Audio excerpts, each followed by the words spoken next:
Don't you hate it when people come in and unexpectedly take up your free time? The Bible actually tells us how to deal with that situation. We'll talk about that in today's video blog.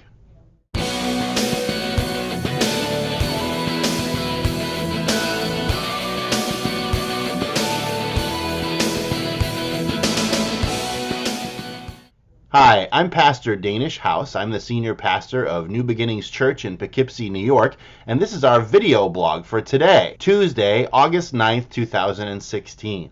This may be the only time in my life that you'll ever see me wearing a tie-dye t-shirt. This is my VBS, Vacation Bible School t-shirt for the Ocean Commotion Vacation Bible School that's going on right now here. Don't you just hate it when people come in and take up your free time unexpectedly? You've been planning to take some time to watch some television, see a movie, do something like that, and a phone call comes in and somebody needs your help.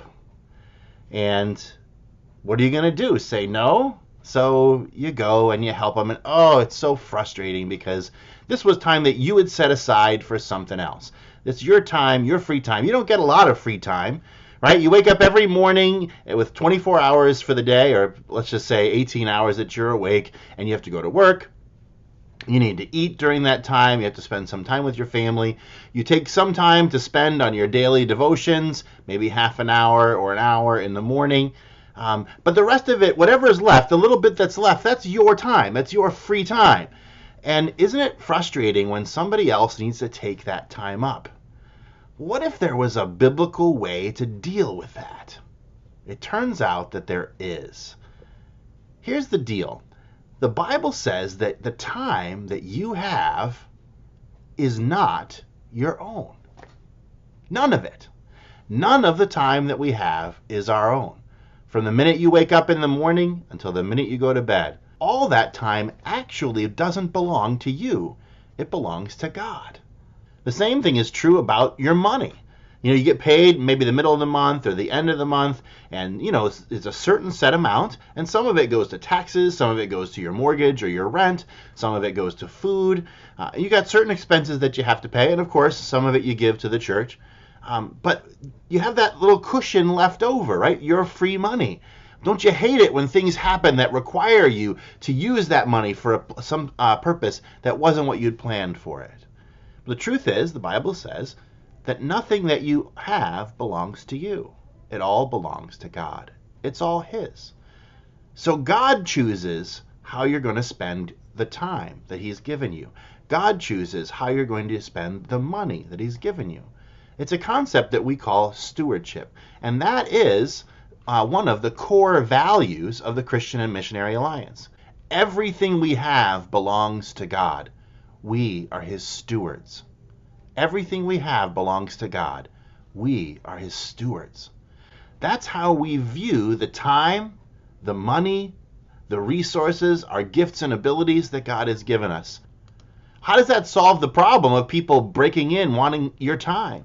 Well, you need to manage your time well, the time that God has put into your care. Obviously, you do need to manage that time well. But you also need to recognize that God has the authority and the right to put people in your path, to put situations in your path, to change the plan that you had made for it. The money, the time, the resources, they all belong to Him, not to you.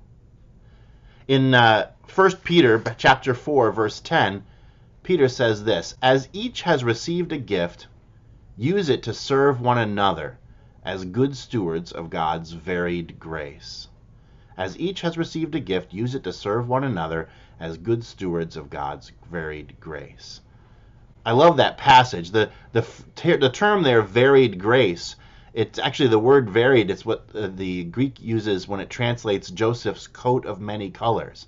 It's a variety of different ways of using the grace of God.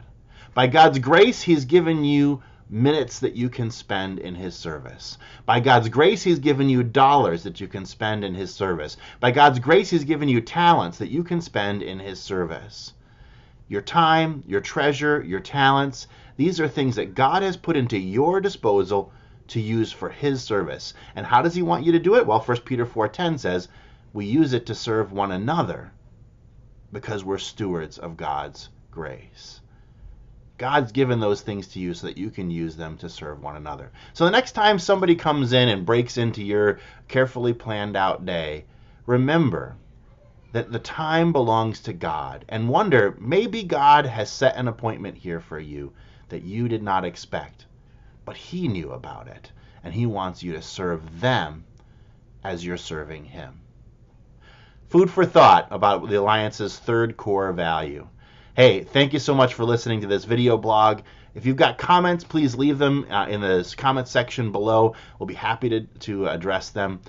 God bless you. We love you. Go in peace.